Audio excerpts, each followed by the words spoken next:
how much of a problem this issue with Paul Chiang is for Mark Carney.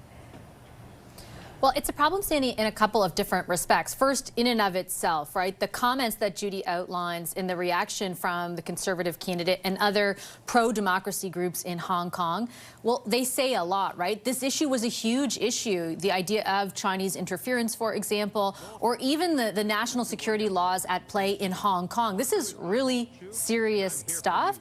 And it is perplexing that there wouldn't be more severe consequences, even with the apology offered on a couple of instances on social media by Mr. Chiang. But I think also from a political or strategic perspective, it's confusing. All weekend, Liberals were telling me Monday's going to be a huge day when it comes to policy. They were really proud and pumped to put forward this, what they thought was a very comprehensive policy on housing, which is a big issue for a number of Canadians. And instead, that has taken a back seat, really, in all earnestness, to the dominance of this story and Mark Carney's defense of this candidate. Okay, now we'll get to housing in a minute. But I want to also, at this point, talk about the latest Nanos polls. Now, numbers that were done for CTV and the Globe and Mail with 4 weeks to go in the federal election campaign.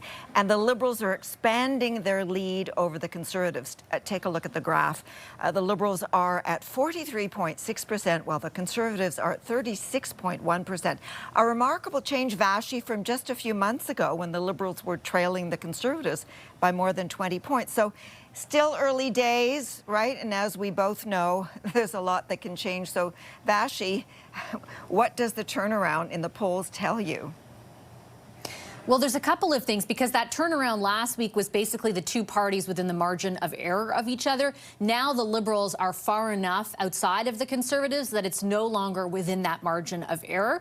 So that is pretty significant in and of itself. But if you dig deeper into the numbers that Nick Nanos has provided us, it's especially punctuated by a turn in Ontario.